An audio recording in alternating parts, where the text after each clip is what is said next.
예, 이번 시간에 성실신고 확인 제도 정리하도록 하겠습니다. 자, 성실신고 확인 대상 사업자부터 정리하겠습니다.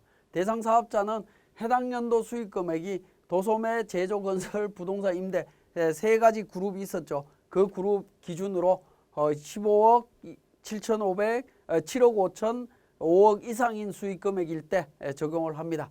과세기간의 수익 금액은 환산하지 않습니다. 그냥 발생된 수익 금액 기준으로 그대로 하시면 되겠고요.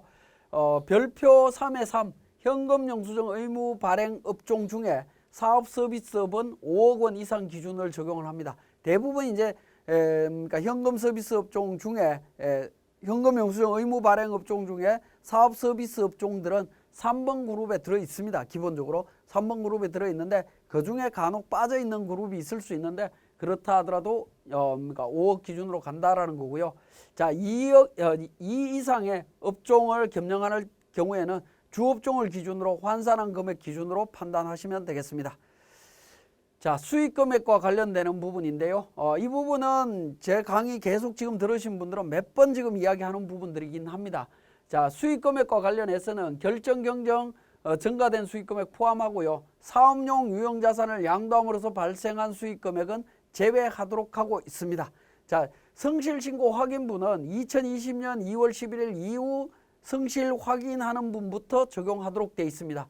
이후 확인하는 분부터다라고 하기 때문에 확인서 제출하는 게 이제 2020년도가 되겠죠. 2020년도 5월 달이니까 19년도에 적용이 된다라고 보시면 되겠습니다.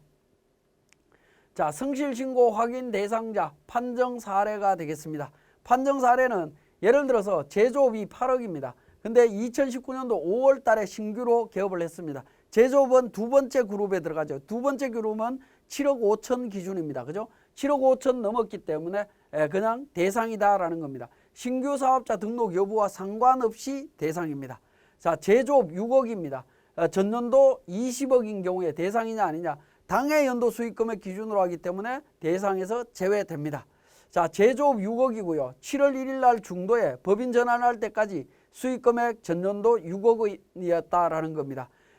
이런 경우에도 대상이 아니다라는 겁니다. 제조업 7억 미만입니다. 폐업이나 법인 전환 이런 부분하고 상관없이 환산하지 않는다라는 겁니다.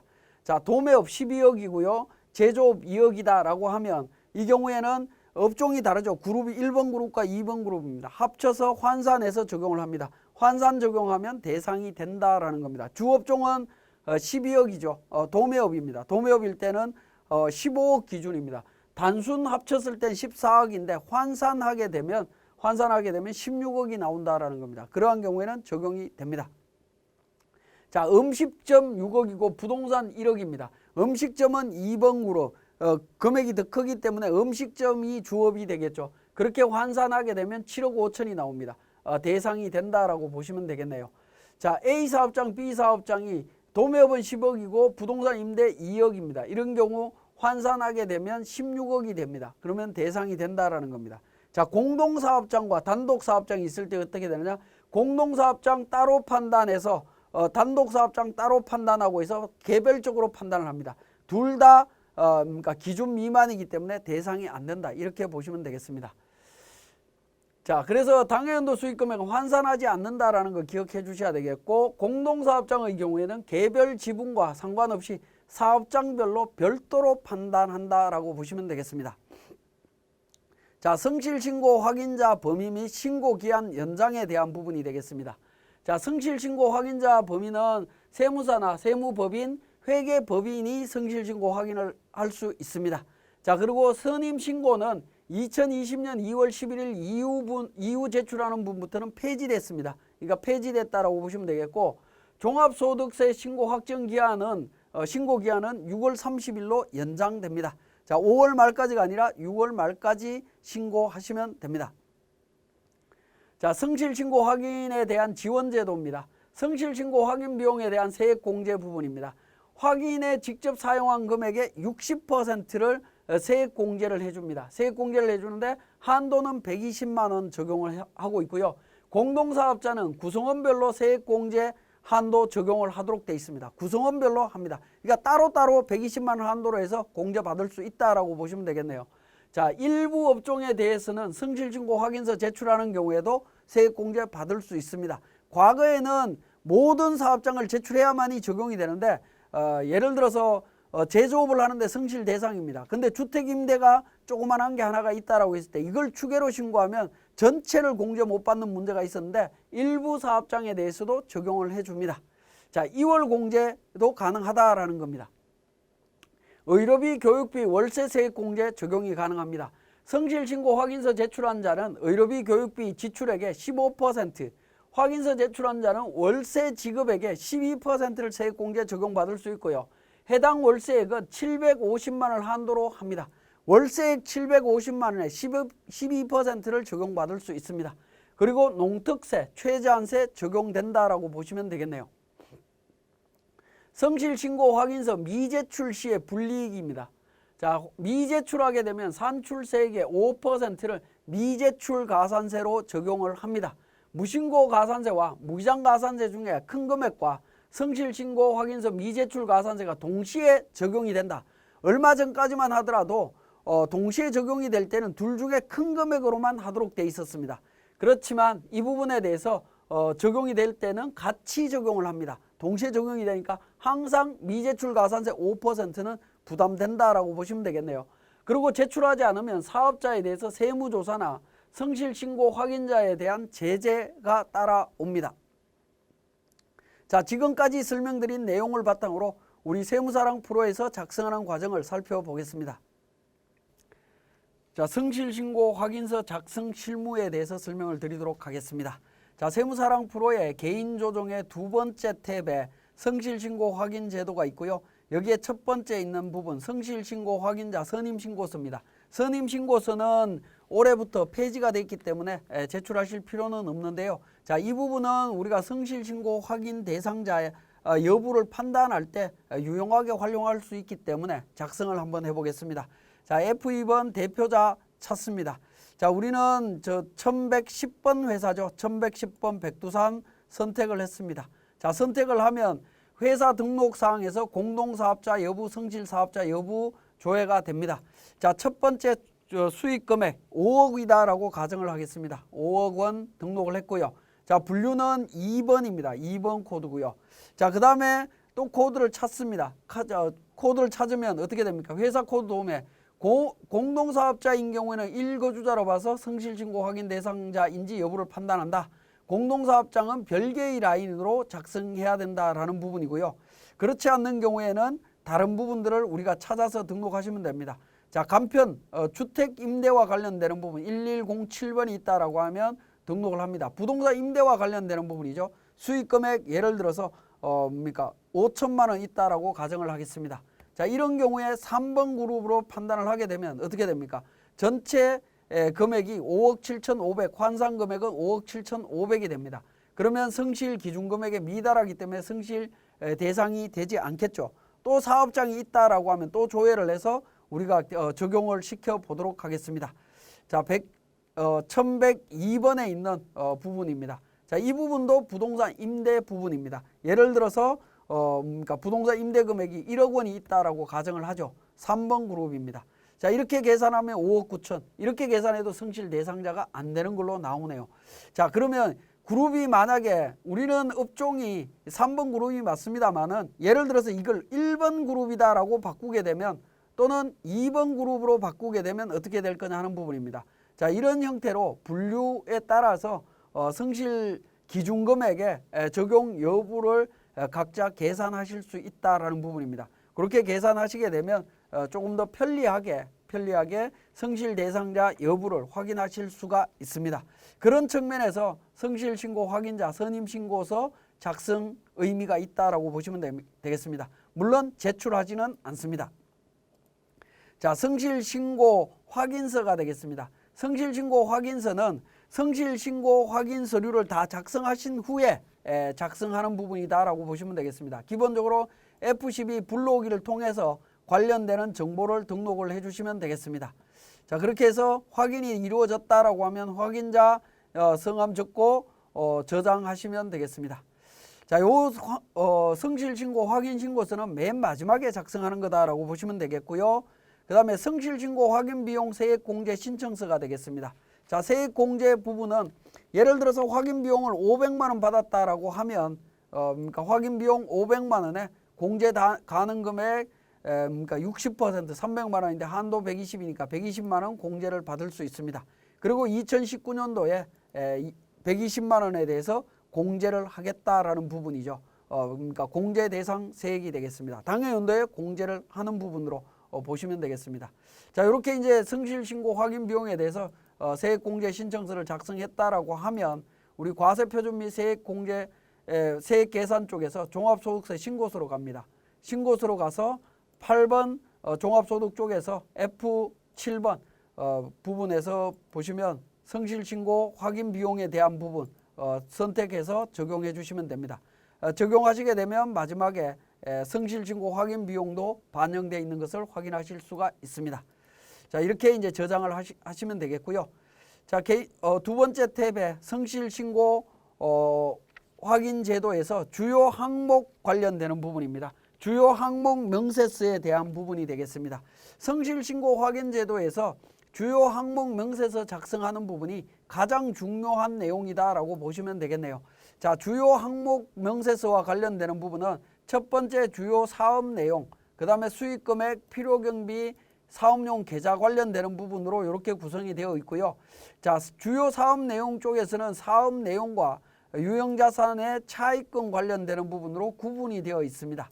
자, 먼저 사업 내용에 대한 부분은 사업장 현황, 소유 구분 현황, 건물 면적, 임차 보증금, 월세 관련되는 부분으로 정리를 해주시면 되겠고, 자, 보증금이라든가 월세를 입력을 할 때 이 단위를 잘 보셔야 됩니다. 1,000원 단위이기 때문에 5천만 원이면 5만만 숫자를 입력을 해도 5천만 원이 되죠. 월세는 300만 원 이런 형태로 단위를 기준으로 정확하게 판단을 해주시고요.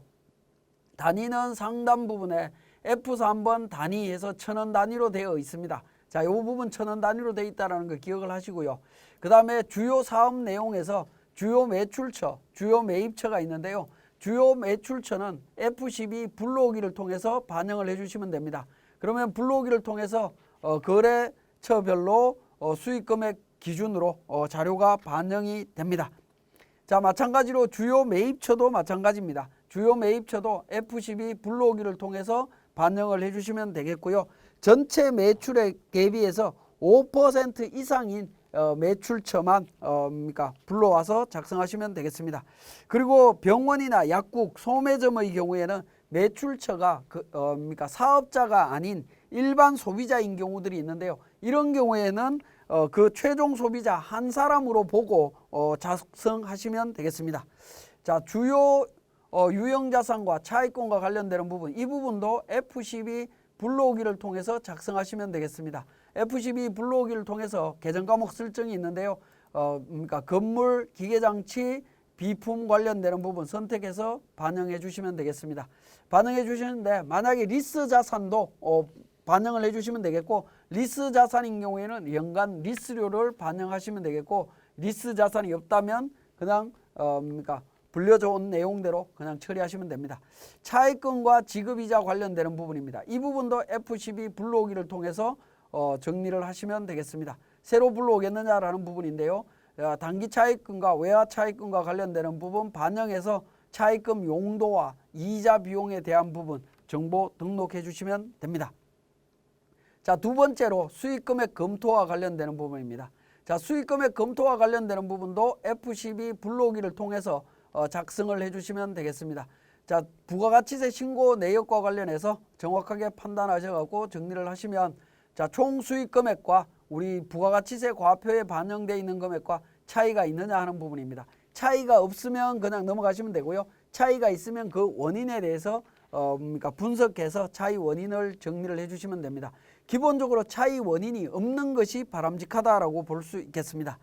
자, 그 다음에 매출 정빙 현황과 관련되는 부분인데요. 총 수익 금액 22억 6,300에서 세금 계산서 계산서 차이 금액 1억 5,200이라고 나와 있습니다. 자, 이 부분 차이가 만약에 수출과 관련되는 거라고 하면 직수출로 이렇게 표현을 해주시면 되겠죠. 수출과 관련되는 거는 이렇게 나타날 수 있습니다.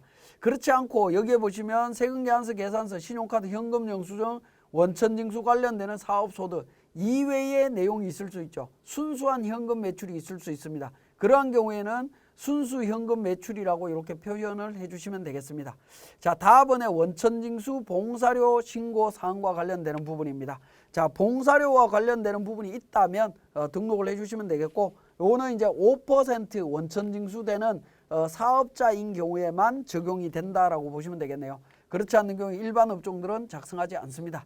자, 세 번째 필요경비 검토입니다. 필요경비 검토 F12번 불러오기를 통해서 반영을 해주시면 되겠습니다. 반영을 하시게 되면 우리 일반 전표에 입력을 할 때 정빈 관련되는 부분들 다 카드 사용 여부를 전부 다 분석을 해서 입력을 했었죠. 그 입력한 정보를 바탕으로 해서 정리가 되어 있다라고 보시면 됩니다. 적격 정빈 수치 여부와 관련되는 부분 정리가 되어 있습니다. 자, 동그라미 2번에 표준손익계산서 관련되는 부분도 F12 불러오기를 통해서 데이터를 반영하시면 되겠습니다.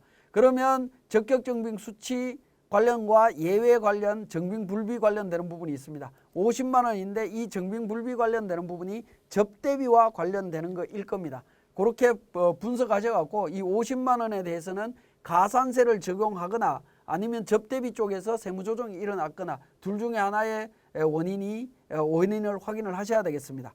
자, 그리고 급여에 대한 부분입니다. 당기에 급여 계산했던 부분이 우리 지급명세서 제출한 금액하고 맞는지 확인을 하시고 지급명세서 제출 금액과 차이가 있다면 그 차이 원인을 적어주시면 됩니다. 기본적으로는 일치하는 게 원칙이 되겠습니다. 일치해야 되겠습니다. 자, 원가 현황도 마찬가지입니다. F12 불러오기를 통해서 반영을 해주시고요. 동그라미 4번에 있는 탭도 동일하게 F12 불러오기를 통해서 반영을 해줍니다. 그러면 정빈불비 관련되는 부분이 있는지 확인을 해주시고요. 자, 표준 원가 명세서상에 인건비 관련되는 부분 2억 300만 원이 있습니다. 지급 명세서 제출한 금액 2억 300만 원이 맞다라고 하면 2억 300만 원 기록을 해주시면 되겠네요. 이 부분 찾아서 적용을 하시고 차이 원인을 분석해 주시면 되겠습니다. 우리 성실신고 확인 대상자인 경우에 주요 항목 명세 중에 이 필요경비 검토가 가장 중요한 내용이 되겠습니다. 이 필요경비 내용 중에 정빈불비라든가 사업과 관련 없는 경비가 반영되지 않도록 주의를 하셔야 되고, 이 부분에서 문제가 생기게 되면 나중에 확인자가 징계를 먹는 그런 불상사가 발생할 수 있습니다. 그래서 성실신고 확인 대상자의 경우에 이 표준손익계산서와 원가명세서에 대한 내용 정확하게 분석을 해주셔야 되겠습니다. 자, 기타 사업용 계좌와 관련되는 부분입니다. 3만 원 미만과 관련되는 부분, 아까 50만 원에 대한 부분, 경조사비라고 하는 부분 나와 있죠. 그죠? 이 부분 확인해서 반영을 해주시면 되겠고요. 직계존비속 관련되는 부분에 있어서 그러니까 경비가 나간 인건비라든가 이런 부분이 있다라고 하면 등록하시면 됩니다. 그 다음에 차량 운행과 관련해서 업무용 차량과 관련해서 리스 차량이든 뭐 이런 차량들을 등록해 주시면 됩니다. 자, 그 다음에 사업용 계좌와 관련되는 부분인데요. 사업용 계좌는 계좌 기초잔액과 기말잔액 기준으로만 등록을 해주시면 되겠습니다. 특히 사업용 계좌를 등록을 하실 때에는 국세청에 등록된 사업용 계좌를 기준으로 등록을 하셔야 됩니다. 국세청에 등록되지 않은 계좌를 여기에다 등록하게 되면 홈택스 전자신고할 때 사업용 계좌 오류로 인해서 전자신고되지 않는 부분이 발생합니다. 그래서 사업용 계좌는 기초잔액과 기말잔액만 정리를 해주시면 되겠습니다. 그리고 사업용 계좌를 등록을 하실 때 사업용 계좌를 분석을 하셔서 우리 수익금액 쪽에서 사업용 계좌로 입금되고 한 부분들이 수입 누락이 있는지 확인하신 다음에 누락 부분이 있다라고 했을 때는 수익금액 검토 쪽에서 반드시 반영을 해주셔야 됩니다.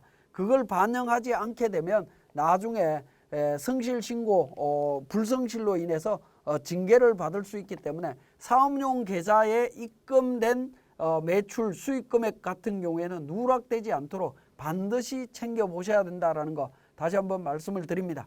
이렇게 해서 이제 주요 명세서를 작성하고요. 주요 명세서가 작성이 되고 나면 특이사항 기술서가 있습니다. 특이사항 기술서에서 사업 현황과 수익금액, 인건비, 차량 유지비, 통신비 관련되는 부분을 세부적으로 기록을 해주시면 되겠습니다. 우리 교재의 인건비부터 지급 수수료 관련해서 적는 내용들을 사례를 이렇게 드러놨습니다. 이런 형태로 적으시면 되겠고요. 특히 수익 금액 같은 경우에 누락된 부분이 있다면 사업용 계좌에 누락된 내용들에 대해서 자세하게 기록을 해주시는 게 좋겠습니다. 특이사항을 자세하게 기록함으로써 나중에 성실사업자 검토에서 검증을 할 때 확인자가 불이익을 당하지 않을 수 있습니다. 그래서 여러분들이 성실신고 확인서를 작성할 때 확인한 사항들을 좀 자세하게 적어 주셔야 된다라는 거 말씀드립니다. 자, 그 다음 사업자 확인 사항입니다. 사업자가 관련되는 내용들을 확인해 주시면 됩니다. 매출채권 장부상 잔액과 거래처 잔액이 일치하느냐, 일치한다라는 형태로 해서 누락이 없다, 관련되는 부분들을 사업자가 직접 확인을 해 주셔야 됩니다. 확인을 해서 적용을 해 주시면 되겠고, 그 다음에 업종별과 관련되는 부분들은 현금 영수증 의무 발급 업종, 현금 수입 업종, 전문 인적 용역, 이런 쪽과 관련되는 분들입니다. 이런 분들한테 직접 확인을 받아서 적용을 해주시면 되겠습니다. 자, 그래서 사업자 확인 사항과 그 다음에 특이사항 기술서, 주요 항목 명세서가 다 작성이 됐다라고 하면 성실신고 확인서에다가 최종적으로 성실신고 확인자 정보를 등록해서 저장하시면 되겠습니다. 저장하면서 우리 종합소득세 6월 말까지 신고하면서 함께 전자신고로 제출하시면 되겠습니다. 자, 지금까지 성실신고 확인 제도에 대한 설명이었습니다.